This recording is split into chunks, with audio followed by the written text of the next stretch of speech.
Welcome to the Profitable Painter Podcast. The mission of this podcast is simple: to help you navigate the financial and tax aspects of starting, running, and scaling a professional painting business. From the brushes and ladders to the spreadsheets and balance sheets, we've got you covered. But before we dive in, a quick word of caution. While we strive to provide accurate and up-to-date financial and tax information, nothing you hear on this podcast should be considered as financial advice specifically for you or your business. We're here to share general knowledge and experiences, not to replace the tailored advice you get from a professional financial advisor or tax consultant. We strongly recommend you seeking individualized advice before making any significant financial decision. This is Daniel, the founder of Bookkeeping for Painters, and today I'm here with Jason Paris. Jason Paris is an entrepreneurial force from Minnesota, aka the Silicon Valley of painting. He started a student painting franchise in college and then grew his own successful painting business after graduating with an economics degree. His quick growth led him to found a holdings company with four of his best friends, where they now make investments in painting companies around the nation, as well as investing in multifamily real estate. His job title reads Synergy and Memes, and he serves as an active board member at Aleph and a volunteer board member at the PCA. Beyond business, he's interested in realizing human potential through ultra endurance races, founding family legacy by making family meetings cool again, and conquering the fear of mammon by building assets in the trades and volunteering at the PCA. Jason Paris embodies innovation, leadership, and commitment to making a positive impact. Welcome, Jason, to the show. What's up, DH? Glad to be here. Awesome. Could you give listeners like a brief background of your journey, just so they know where you're coming from?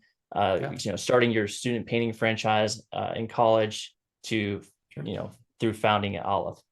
Yeah. So I worked at an organization called College Pro Painters. They were a pretty large franchise entity in the U.S., probably peaking in the early 2000s. They no longer operate in the U.S., I believe, just as a window cleaning operation in Canada these days. But that's kind of how I got my taste of painting and entrepreneurship, as I was in a formative age of my early 20s.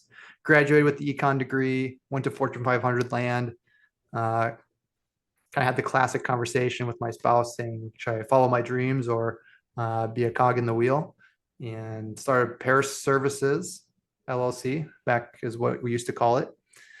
And we were staining a lot of decks and straightening out air conditioner fins that got hit by hail, kind of masquerading as an HVAC company.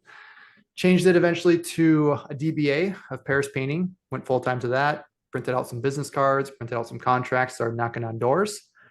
Had relatively quick growth early stage, and kind of went from 1 million to 2 million, then up to 5 million, and we're past the 8-figure mark now, producing over $10 million a year in residential repaint. That's awesome. That's a huge feat. I rarely see someone that large of a painting business. So just generally, obviously, that is in any industry, I think it's like below 0.5% of businesses ever reach that mark. So it's pretty rare in residential repaint, particularly because there's a lot of moving puzzle pieces, and the complexity of architecture required in your business is not as low as maybe other industries, right? Largely dictated by the average job size, right? So this isn't like we're not selling helium rocket ships or something. I don't know. We're selling these, $5,000 to $10,000 tickets, right? Mm-hmm. And so it is more rare in residential repaint than maybe other industries or other segments of painting, like industrial and commercial, just because of the complexity that's required in your org chart. Yeah, it seems like there's a invisible ceiling of around 2 to 3 million, and obviously you've burst through that, and I'd love to dig into maybe some of the things that you learned getting from 2 to 3 million to 10 million. Could you just generally, what do you think the difference is between a $2 to $3 million painting company, residential repaint, and a $10 million one? Kind of the complexity of the organization that I alluded to a little bit earlier. So you know, for most people found their companies not because they're seeking the industry, but because it found them or they happen to stumble across it, right? So your origin story is my dad painted, or I painted in college, or I tried to do something and it didn't work out, right? A lot of people will paint for a painting company, and there are not many good painting companies out there from an organizational level. So with upward mobility, clear comp packages, healthy culture, that's very rare to come across. So they spin off a lot of people that are disillusioned with uh, their future in that company, and they feel forced to start their own painting business. So you have a lot of technicians, kind of the classic E-myth, a lot of technicians who think that the best way to kind of maximize their mid-level management skill sets is to start their own painting company. And so they do that. And now you're kind of in that, again, E-myth kind of technician mindset. You're building a company that you are the funnel of, and it's not really an organization that's going to scale beyond yourself. Now, what that level is going to be dependent on, your work ethic, your how effective you are, how much you can leverage technology, maybe the breadth of your personal network.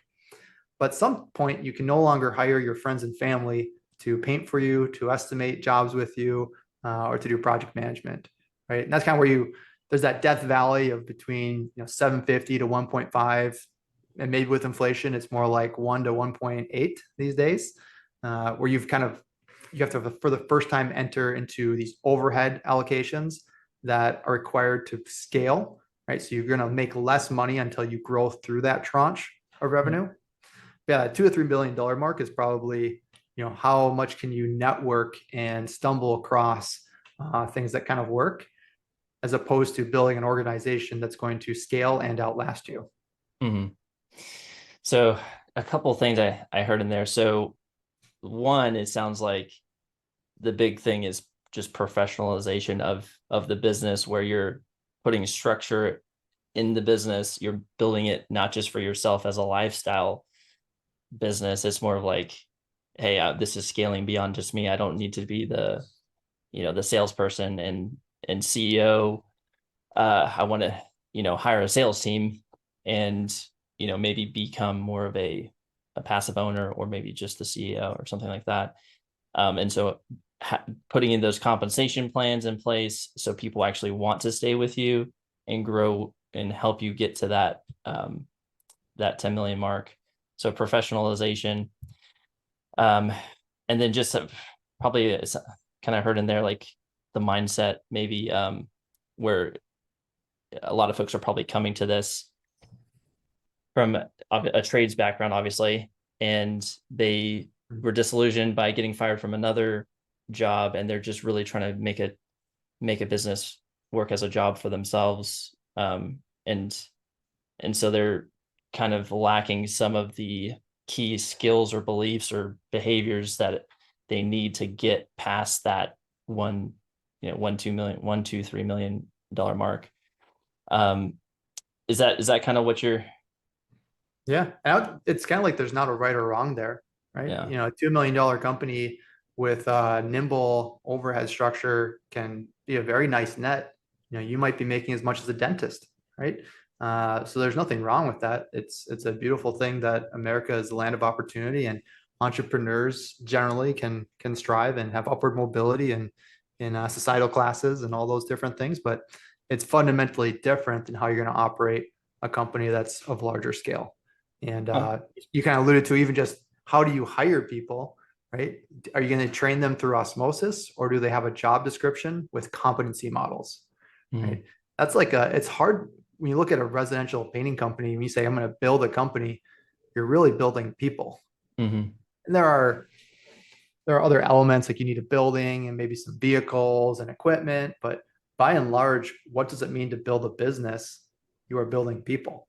And so you need clear job descriptions, but also clear competency models. How do you do whatever it is they're supposed to do, right? Mm-hmm. So if you have a sales rep, you have the competency of sales, and you also have the competency of estimating, right? And has your salesperson been trained in each one of those things? And how do you help manage effective performance in that role? And then tying compensation to where they're incentivized too. You have the same thing with project management. What's the competency of a kickoff or a check-in or a closeout? or even coordination, right? How do you do all the different things that are required in a business? So yeah, those are some of the things that you hit on that I think that's right on. Okay.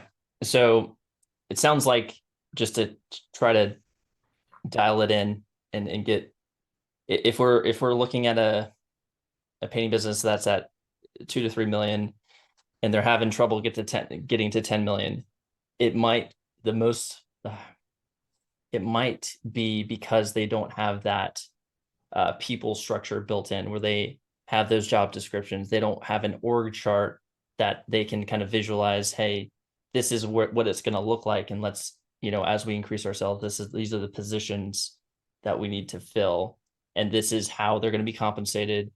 This is, how we're going to motivate them / how we're going to compensate them, and that's how we're going to kind of fill out the team as we. Is that kind of like a big key, if not maybe number one key, to kind of getting from 2 million to 10 million?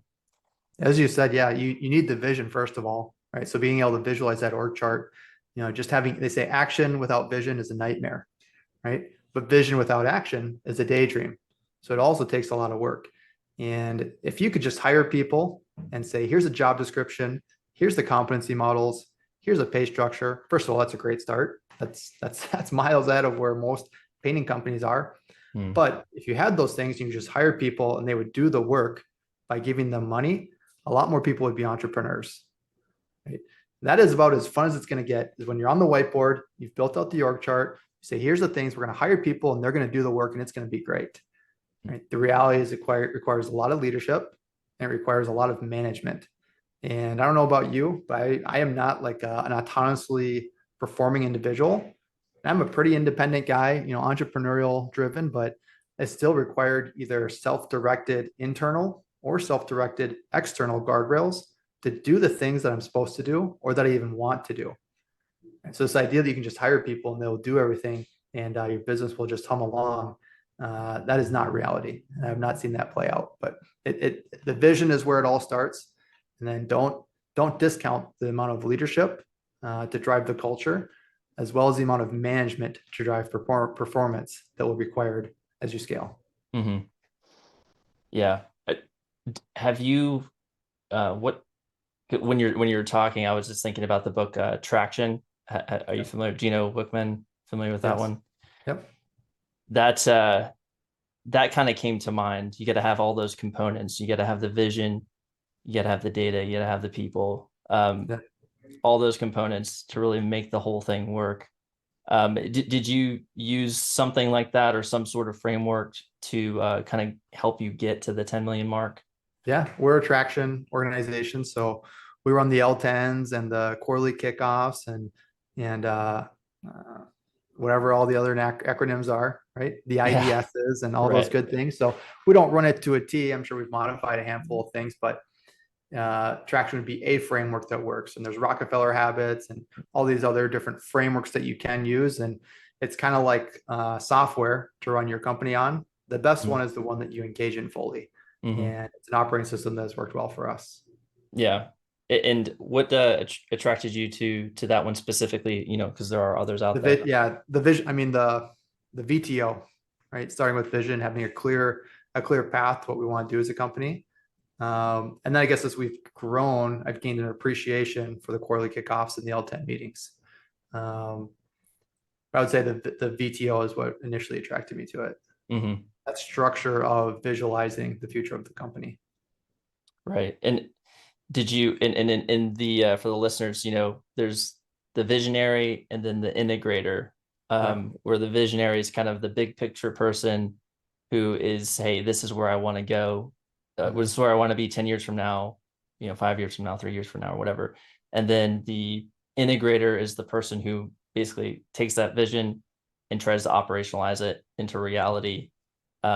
And so there's those two roles at the top that kind of drive everything. Did you have that at making that journey from 2 to 10 million, or was that something that you deviated from? Or Yeah, when you first start out as a company, you kind of have to wear all the hats, right? So I was the visionary, the integrator, head of marketing and sales, head of production, and head of office and finance, right?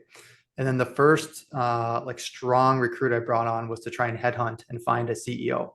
And it was one of my roommates from college who also was in the painting world as we were going through the University of Minnesota entrepreneurial programs, and basically approached him and asked, what would it take for you to become the visionary of Paris Painting, what at that point was a $1 to $2 million house painting company. Once I got him on board, yeah, go ahead.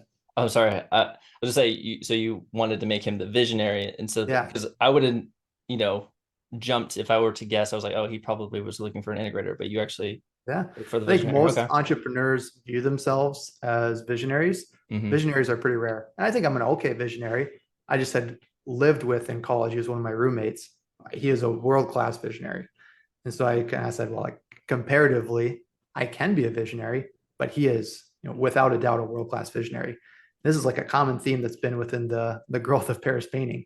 I can do it okay. Here's someone that can do it phenomenally. And then within a year, maybe a year and a half, we came across another guy that we knew in college who had stayed with College Pro Painters, had become a president, was doing consulting work with large organizations, and we recruited him to become the integrator of the company. And so it was like, well, I can be an integrator, but this is a world-class integrator. So at that point, we were maybe I think just over 3 million, and we had a world-class visionary and a world-class integrator in place to help us scale and grow. Nice. So the theme there being you're finding people better than you to help you run Which the is not company. hard to do. Yeah. Yeah. It's kind of like there's nothing that I'm world class at. Maybe there is something, but for me, it's been very easy to let go, which is probably one of the biggest challenges and why painting companies really don't scale is there's a lot of egos in this industry, as I'm sure you found out as you've been in here for a while. But to find people where you say they can do it better than me, or I'm okay with that person doing it, has been pretty easy for me because there's Mhm. not. I knew a world class visionary. We found a world class integrator. The guy who runs finances, I would much rather he does all what he does, right? Guy who's our VP of sales, for sure, better than me at that, right? All the way to production and then even coordination, office work. So that's been something that's been relatively easy for me to step out of. Mhm. And I think if I were to reflect at my time working with painting contractors, I think a lot of them struggle with attracting talent, just generally speaking, but especially folks that are, better than them. So what do you think the keys are to being able to attract folks that are better than you to help you with that, Yeah. with your company? I think I mean, you have to be someone that people want to be around and are inspired by. So there's a little bit of like inspiration. There's a little bit of who are you as a person? Do you attract good people who maybe would say, I'd rather just hang out and do life with that person, regardless of what the business opportunity is. That's maybe how you get the ball rolling. But then a clear, compelling vision has been our secret sauce, right? Mm-hmm. And it's been, fortunate that we entered into house painting when we did, because this is probably still a little secret sauce, a little sneaky secret in the economy of running a trades company, right? We all make way more money than we should as millennials in the trades, right? We should be slogging it out in some corporate company, making, a fourth of what we make now. And it's kind of like, yeah, this is a pretty sneaky thing. And just kind of casting that vision of, yeah, you could work in a corporate America, environment, or you could come work in the humble trades, but be really sneaky, successful. That's Mm-hmm. been a compelling vision that's attracted great people. Cool. Well, there's a good pitch for anyone listening. If you trying to recruit a team and surround yourself with folks better than you. So awesome. Um, what and so this podcast is obviously focused on the numbers. So we talked about vision, getting the people structure in there. What are some of the maybe used to traction terminology, scorecard measurables? What are the Sure. things that you're tracking? From that $2 million mark to 10 million, to make sure you're on track to hit your objectives over time. Yeah. I mean, you can make it pretty simple and then make it more complex when you get into IDS if something is on or off. But sales, production, and margin are king. Right. So what are our sales? What have we sold? Right. What do we produce? And then what is the gross margin on that production? I think from there, something's off. You can get into a lot of other scorecard metrics. You can go, well, what's our run rate, or what's our SR, what's our kill rate, right? When we're doing bids, what's our average job size, what's our slippage, what's the slippage from sales to appointments, or from leads to appointments. What's the slippage from something being scheduled to getting produced that week? There's a lot you can dive into. Outside of that, the other thing you want to make sure you're watching is your budget. It's having a plan coming into the year around overhead and saying, assuming we hit plan, here's the overhead we're going to spend along the way. And if you are off plan, you get to do a recut, and that can be a recut down or a recut up. You may be producing more profit or producing more revenue with the same percentage, but more profit, and say, we are going to now spend more overhead to capitalize on this market or this opportunity that we may have. But having a plan for obviously sales, production, margin, and then your budget allocations, those are things you want to be watching. Obviously, set the plan for the year, have your quarterly check-ins, your monthly reconciliations, and then your weekly L10s on the scorecard. Mm-hmm. So for gross profit margin, as a let's say as a percentage of revenue, was there a gross profit margin that you targeted, that you, over your experience, you feel is a reasonable target that is feasible for your company to hit going through that period? Do you have that kind of nailed down? Do you know what that percentage is? Is it 45% of revenue or 50% It is of better. revenue? It's kind of like the Tom Brady answer, the next one, right? Yeah. You always want to be better. You always want to squeeze, and you want to say, how can we improve? Where can we pick up margin points?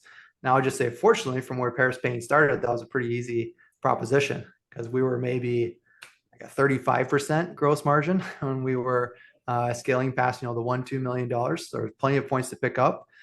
If I look at 2023 year to date, we're at 51% gross margin, right? And that's at scale or at volume. So I think a healthy number would be maybe 45%. So 40% labor, 15% material, 45% gross. That's a good healthy number. But anything you can pick up above and beyond that just makes things a lot easier and a lot more fun. Business is always a lot more fun when you're making money. And that is the point of running a business, is to make money. If we're not in it to make money, then it's called a hobby. And there's plenty of maybe more enjoyable things in the hobby world than running a painting company. Yeah. Or owning a painting company, whatever it may be. Awesome. And just for the listeners, but also for myself, for the gross profit, when we say, you're at 51% or, 35%, some folks include different things in the cost of goods sold and other things. So are you including obviously direct materials and direct painter labor? Is there anything else that you're including in that? You put sundries in that, right? So all labor and materials. The things that we don't include in that number is the project management. So the guys who drive, we use our mostly subcontracted model. So we have project managers who will drive around to the sites. They play client interactions, deal with issues in the field, kind of that client concierge feel. We also don't put our coordination team in that, who's in the office, kind of putting all the Tetris pieces together. Nor do we put the cost of the vehicles that our project managers drive in that. But that is something you could allocate towards that. So that's actually how we do it in our software, which is why I did a little math problem, right? So it's 42% margin, but our management fee is 8.5%. And then it subtracts out, we do a giving fee of 1% on our revenue for the year. So I was trying to do some quick math there. And so there are ways you can allocate overhead into your COGS, but if you separate out the COGS, which I think is the most uniform way to compare apples to apples across businesses, look at your labor, look at your paint. There's the management involved in that. There's maybe vehicles that are involved in that. But allocating those towards overhead items makes it a lot cleaner. Yeah. Yeah. No, and from what I've seen, 40% seems to be kind of the average gross profit margin using the same apples to apple comparison. So having a 45 or 51% gross profit is far above average. A good year. It's a very good year. And I think last year we made a decision of, we had set a goal last year and came a little bit under that goal. And we made a strategic decision not to cut our field staff when it came to the production team. And that was a carry that the ownership group looked in the mirror and said, yeah, we're going to carry that expense. I would really like that to pay off next year with a higher margin, right? Because now we have all seasoned veterans in the field managing these projects. I don't want to hear about these issues of, oh, this is a rookie mistake. We lost a couple. Learn. You either earn or you learn. We're done learning. Now it's time to earn. And it was a good year last year too. But I think the payoff this year is some of those overhead decisions that we made last year going in with a carry mindset.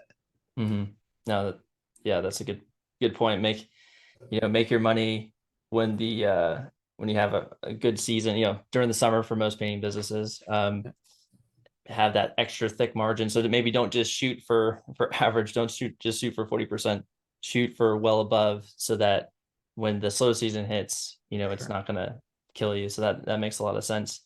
And looking at your team a little bit too. Do you have a lot of rookies who are selling? Do you have a lot of rookies who are out there project managing? This might be the cost of building infrastructure, right? Because you're probably not hiring people who have been doing house painting sales for 5 years, because they're hard to find, and you probably don't want them working in your organization. So you have to kind of home grow that, and they may have a lower wage, so your overhead is reduced, but they also deliver a lower margin. Right? So it's really not an easy button there, right? But as you mature we talk about what is building a company, it's developing a team. As your team gets developed, it just performs at a higher level, or they get cut, right? And as they perform at a higher level, now you get to reap the rewards of that investment, and that's through a higher gross margin. Yeah. Okay, so we said sales, I think, is pretty straightforward. Revenue, your top line revenue, obviously we want that to grow. You won't be able to do that to get to 10 million. You'll have to grow your revenue, obviously. Did you have a target, like a number for assessing quality or quality? You got it. So we call it a net promoter score, which is it's a math equation that's pretty prevalent across most industries that care about these type of things. And this kind of digs into a little bit about our org structure and how we're set up. There is the ownership group who hires a management team to deliver an annual profit, right? And this is kind of how we're set up. We have a holdings company, we have a painting company, we have equity in many other painting companies as well. But that's just fundamentally how we're set up. And so the management team is really interested in then compensated quite well on delivering return to the shareholders. And they have a profit threshold, and then the ability to participate in the upside along with the ownership team, the ownership group. Now there's some things that we call a moral hazard incentive there, which would be to squeeze out the bonuses this year at the expense of the long-term equity, the brand equity of the organization, which does not lie on the shoulders of the management team, but on the shoulders of the shareholders. And so the way you combat that is you realign the incentives through a net promoter score bonus. Net promoter score is simply clients, how likely are you to refer us to your friends and family? If it's 9 or 10, it's plus 100 points. So if it's 7 or 8, it's a neutral or a 0. 6 or lower, it's a detractor, minus 100 points. You set your targets within the organization. You align all the roles to that desire or that outcome. And that's how we've managed the customer experience component. Okay. So that's basically, you're making money is the gross profit, and then the NPS is making sure you're making money while keeping your owners and your customers happy and excited for the experience that they received. And most of the roles, there's like sales reps and project managers who are incentivized in the gross profit. And then there's the managers of the mid-level managers, right? So your VPs or your president, who would be not only tasked with the gross profit, but really the net profit. So they are not just delivering a high margin on the job sites, but they are tasked with managing the overhead that's required to get that margin, right? And then everyone is allocating a bonus towards net promoter score. But there are different roles. Some of them are on gross margin, some of them are on the net margin, and then everybody's tied into NPS. Okay, makes sense. And just for listeners, like you had said, Jason, the NPS is just simply one question, 1 through 10, 9 and 10 being promoters that they'll recommend you to friends and family. So how did you guys was that just a question that the crew lead or production manager asked at the end of the job, or was it like a form that they sent? And once they got that, like, how did that process work? Just curious on that. Yeah, we like to have it be a little bit removed so we get honest feedback. And so we wait It's either 2 or 3 days after the invoice is sent. So I'll just say there are a couple of client satisfaction data sets that we have that we're always watching. So we send out a survey after the estimate, smiley face, neutral face, frowny face. How did you like the estimate experience? Right. And then we do the same thing for the first day after the wash, same thing for the first day after the job starts. So what's your kind of like when you go to a restaurant, you sit down and right as you're taking a bite, the waiter stops by and says, how's it looking so far? How's it tasting? You have to like, try and talk to them with food in your mouth. We do that after the first day, but then after it's been completed, we have our customer service representative send out a survey, right? And then we'll see who fills it out. They usually don't. So then we do a text message thing. They may or may not fill that out.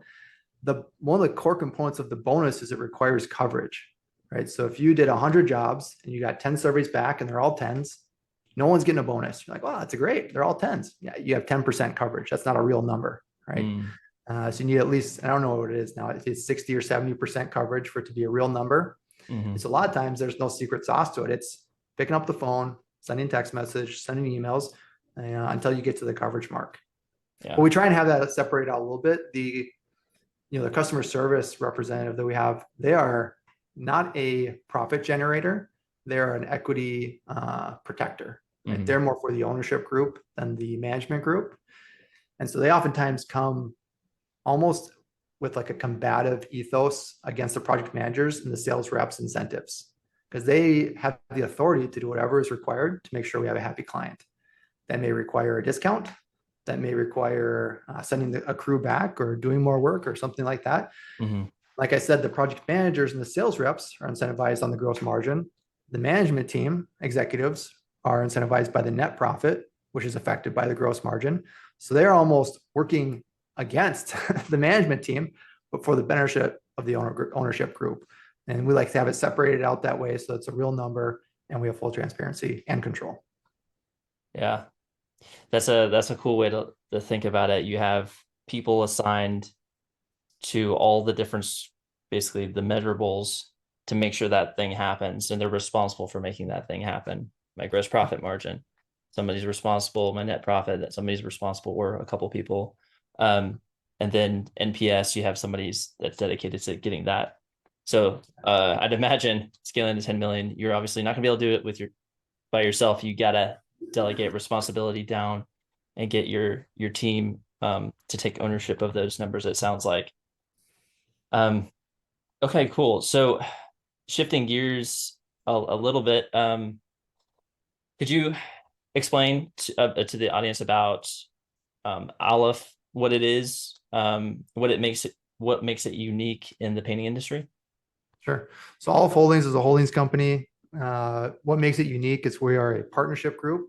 So we come in and purchase an equity position in an existing house painting company, and then we come shoulder to shoulder to help them scale. So it's kind of based off of the model of there are like franchises that give you a lot of proprietary information and processes and systems. There's coaching organizations which will tell you how to do something. We believe that the best way to build an organization is to come shoulder to shoulder and build with you. And so we have world-class talent in the office, right, that flies out, or we fly people in. We help build the team, and we're incentivized to do that as a partner. So we're not incentivized to like consult for a fee and say, I really hope this works out for you. And if it doesn't, that's too bad for you, but it's still great for me. We want to have an equity position so that we're incentivized to build a lasting asset that does not depend on the founder or the owner showing up every day. So that's a little bit about what we do. I think what makes us unique is that we are willing to put our money where our mouth is when it comes to the long-term stability of how we build assets with other people. So a little bit of democratization of equity of painting companies. And you got the pronunciation right on of Aleph. It's a hard one to pronounce. Awesome. I'm glad I nailed it. So I guess, someone listening might be like hesitant. And we kind of talked about this previously, like you got to have people that are better than you to kind of get you to that $10 million mark. It's hard to do it just by alone. But even with that, someone might be hesitant to give away equity, thinking like, man, I've worked years, I have 100% equity. I put so many years into this. They might have, some some concerns with giving away a part of their business, even if it is going to help them get to the next level, what would you say to that person that maybe like a painting business that's around $2 million in revenue, that is having trouble building that team infrastructure that we kind of talked about? How would you frame it for that person? I'd say if you're like very concerned about that, don't do it and run a lifestyle business or get lucky and grow an organization. That is pretty rare to do. The reality is, I mean, very, very few companies get built off of one person's back. And whether you're bringing in an equity partner, whether you're bringing in an incentivized management team, it typically requires many skilled people to help grow and scale a company. But I'd say it's a personal choice and a personal preference. I'm not going to say that someone that's at a little 2Z 3Z million and thinks like, oh, I want to build a business that I could be passive in someday. I'm not going to say that they can't. I'm going to say you likely won't, and I personally would not bet on them doing it. But maybe they want to, and they want to spend the time that requires. They're willing to take the risk and the stress and the quality of life hit that it requires to get there. I would just say all three of those are a lot easier with partnerships. So I'm a big believer in partnerships. I do a lot of real estate transactions. All those I do with partners for those three reasons, right? I want to reduce the time that it takes to get where I want to go.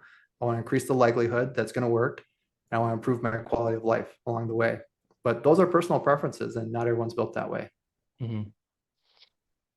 Yeah. So basically, it sounds like you're trading off.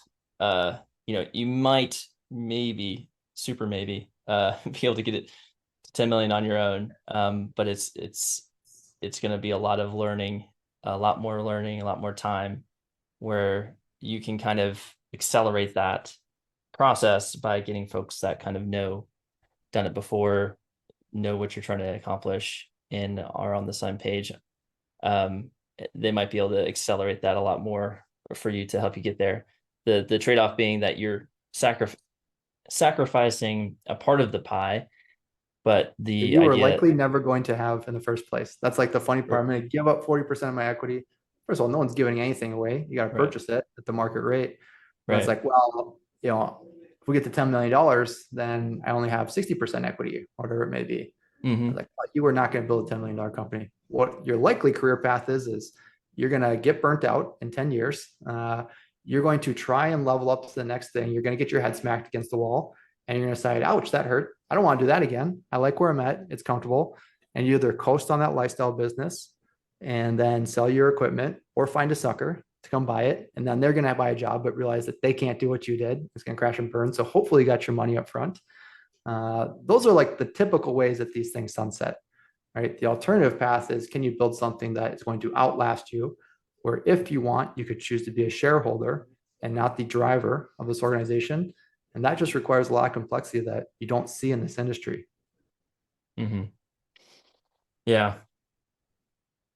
So it's basically, if you can increase the pie to a level that you would never get it to, yeah, you have a smaller percentage of that pie, but that slice is way bigger than what you would have.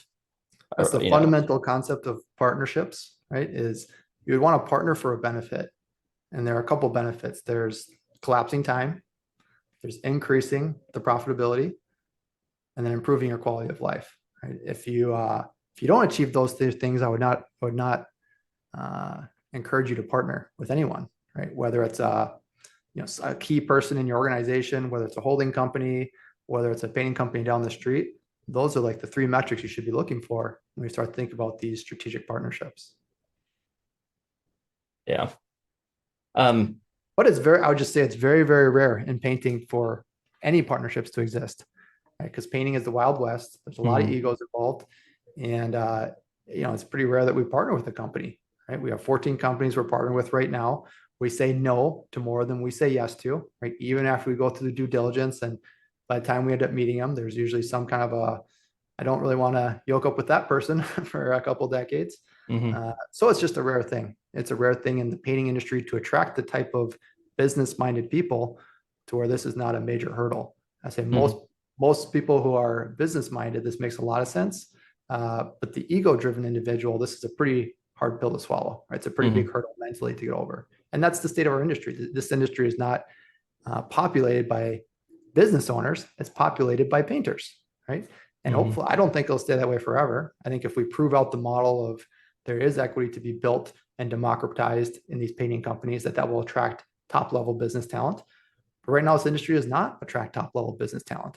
It attracts painters. It attracts people who got a taste of painting in college, and sometimes it works. Most of the time, it doesn't.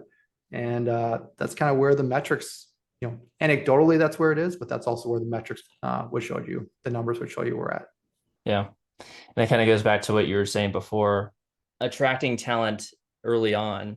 Like, so Yeah. you're at a certain level, you're doing 2 million and you're having trouble attracting that talent. And you had that kind of pitch that you were, that vision that you were pitching to your team that you brought on. And you're basically saying, hey, this is the sneaky way to make a lot of money, is get involved in the trades. The rest of the world doesn't quite know about this yet. And so it's kind of that same idea here with Aleph Holdings, is kind of professionalizing it in a way, doing things that we see in other industries. Obviously, equity firms do this, buy other companies and help them scale to the next level. So you're just really just applying it to the painting industry specifically. Fundamentally, is can we turn these things into stable, passive assets? Most painting companies are lifestyle businesses, which, like I said before, is an amazing, great thing, right? It's a God bless America type of deal. But can we turn these into stable assets that the ownership group has the opportunity to be passive in if they want to? If the founder wants to be involved in the company and stay in the company forever, that's great. But how do we improve it so it's actually, if we're going to have equity in something, I personally don't want ownership of a painting company that depends on Johnny showing up every day. Because that's the reality of almost every company, is if Johnny stops showing up, there are no profits going to be returned, right? Johnny, the founder, has to continue to show up every single day. That is a job, right? But it can turn into a stable asset that has the opportunity to be passive. That's the golden prize, right? That's the goose and the egg. What do you think a reasonable passive income percentage would be for a business owner that is completely passive? They are not active in the business at all. They're just literally receiving the checks. What's a reasonable net income percentage? You're probably north of 8 million to start to get into that, where you can have a true management team in place that requires you to be completely passive. And so let's just, if you're $8 million, let's say you're netting 15%. So 1.2 million. And then let's say you are, let's just say a 50% owner in that. So you're making a 600K distribution at the end of the year. That's probably how the math would play out on something simple like that. That's not too bad. $600,000 for sitting at home. Might be less, right? So if you're completely passive, you may need an operating partner. So someone to share that load. So maybe you're at 40% or even as low as 33%. But that's the value of ownership when you build an asset, right? Is you get these distributions. And that's kind of like why people should be in this industry, you would think, is not to earn a wage. Painting or being a sales rep or being a project management manager, or even you don't build a company to be the president of the company. I think you should build a company to own it, right? And that's the return of the distributions that you can get. And these painting companies they're phenomenal cash returns. Like the cash on cash returns you get out of them, it's hard. You're not even seeing that in real estate, multifamily real estate, nonetheless. So they're great assets to hold. They just require a lot of know-how and a lot of management. Like I said, it's the most fun you'll have is when you draw on the whiteboard how it's all going to work out. That's called uninformed optimism. It's what makes the world go round. So it's a great thing, but it requires a lot of leadership to infuse the culture and a lot of management to drive performance. And none of those things are passive. So it requires hard work. Yeah, it's definitely sounds easy when you say it, but it is challenging. Shifting gears a little bit, you're also into ultra endurance races. I think you did like a 100-mile or something ridiculous. How does that experience or those experiences translate into your business ethos? Sure. So I've got a lot more time on my hands these days. So I got into the gateway drug was an Ironman. So that was like the gateway drug into the ultra endurance community. And then I did a 100-mile race. I'm about to do another 100-miler coming up here, and then signed up for the 200 around Lake Tahoe next year in June. I mean, there are a lot of things I could tell you. I'd say like our core values are engaged, accountable, exceptional, grateful. We kind of view the year as a race, right? So in the first quarter, you need to get generally in shape, and that's called getting engaged into your role, right? And then you need to get accountable in Q2. Accountable is now you're like on a plan, you're following the plan, and you are on it. Right? And you want to get engaged so you can become accountable. You want to become accountable so you can get exceptional. It's a sort of exceptional. Exceptional is your diet's dialed in, you're getting the proper sleep each night, you're doing the stretching, the foam rolling, the sauna, the Theragun, the cold tub. Right? That's how you become exceptional. Yeah. And you sprint to the finish with an ethos of gratefulness. That's Q4 in our company. We also follow the seasonality of being the northern half of America. Yeah, engaged, accountable, exceptional, grateful. It's kind of how a race is run.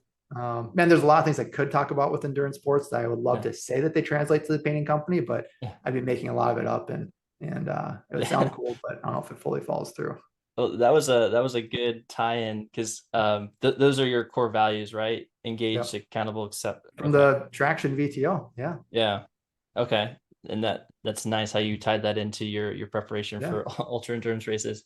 But and I'm sure those values, because I know in Traction, core values, I know some people probably pay it lip service, but if you actually really employ it, it is super important. It seems maybe less important if you have a smaller business, but that might be the secret sauce in attracting great people too, right? It's like this unsaid, it's kind of like if in the world of magnets, like I personally don't understand how magnets work, right? So if somebody has a magnet, it affects these things. You can't quite see it, but there is an effect. It's kind of like leadership, authenticity, the belief in, I guess, the alignment between your belief and actions. Those are things that, like, I'm not quite sure how they affect other things, but they do affect people and the people that are around you. I would also say as you get to be a large organization, you're no longer driving off of individual grit, right? So when you're scaling, or you're like first growing, you're founding, you're scaling, you got your onesie, twosie, how hard you work or how hard Johnny works or how hard Susie works has a big impact on the organization. Right? As you grow and scale, how hard and gritty people are, you can't hire a ton of those people. They're hard to find. You want B players that are turned into A players through the operations of the organization. And I'd just say in training for these ultra endurance events, none of the individual workouts are like amazing, right? But they stack over time. And it's really what can you do consistently when you're training for something like that compounds on itself. Same thing with an organization. What can the mass of people consistently execute on? That's going to have power of a compounding effect. Mm-hmm. Yeah. Now my understanding is, and you might have already shared some of this already, but do you have I believe you have a current thesis for how to improve the painting industry. Sure. Yeah. Can you tell me about that? So I can say these things now. I used to be the chair of the PCA, and I had to be a little PC in what I could talk about.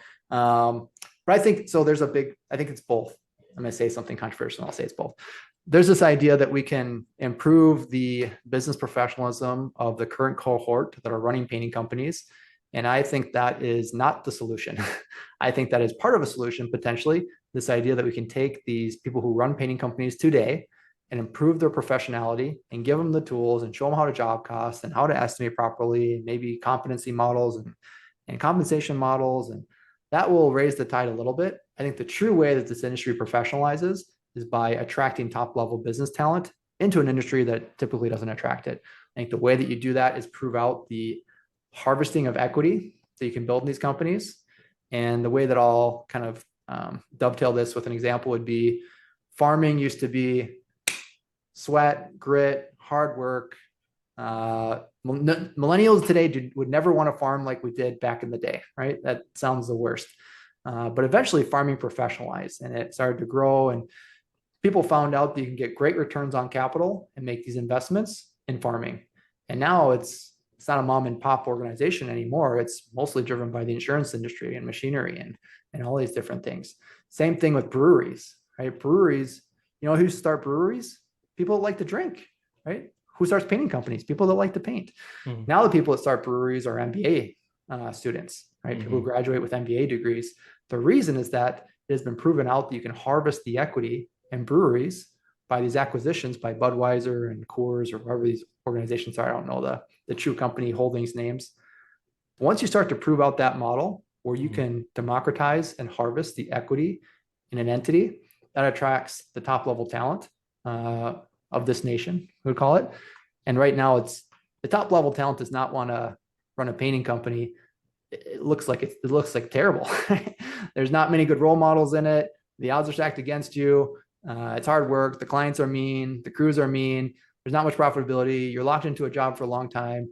The odds are you're going to grow up grumpy, alcoholic, and divorced, right? That's what most of the industry looks like 30 years into it.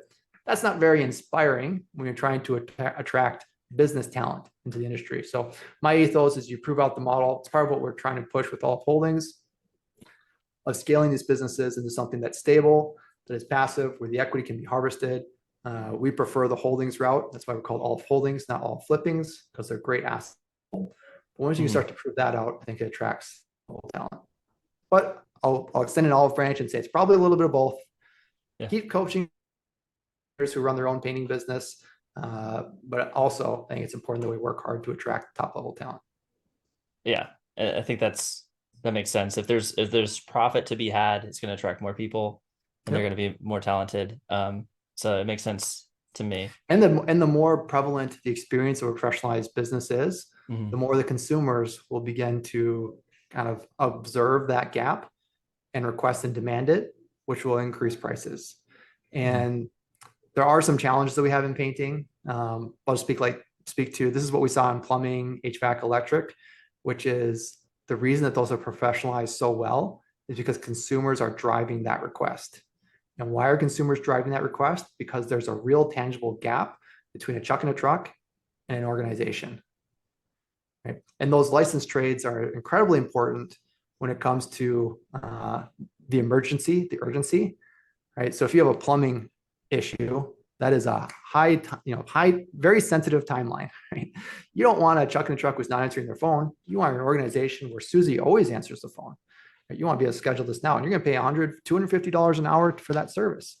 You also want it done right, because the challenge of a misinstalled plumbing apparatus is very painful. Right? Those are two things that are challenging in painting, because the urgency of painting, typically not an emergency unless you have an event like a graduation, but usually, the length of the distribution curve of the timeline of when the painting project could get done is quite fat, right? It's not a narrow scale one like in those licensed trades.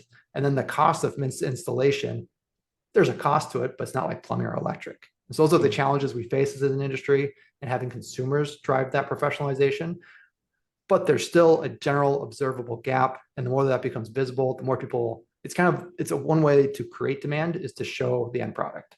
And we can start to show that because more visible, it becomes an expectation that hopefully starts to increase the differentiation there. Okay. Awesome. Well, Jason, you've been super gracious with your time. I really appreciate you joining me today. Yep. I had a lot of insights that I think folks could take away and start to think about for their own businesses. As we wrap up, is there a way that folks can hear more from you, or a way? You can find me on social media. I've been doing a little silly podcast called Paintbrush and a Dream. If you want to waste some time and listen to it, feel free. It's mostly me having fun. So if you don't like it, I don't care. But Paintbrush and a Dream, or just find me on social media at Jason Paris. Awesome. Thanks again, Jason. Super awesome for you to join the podcast, and look forward to talking to you again. Cool. Thanks, DH. See you later. All right. Take it easy.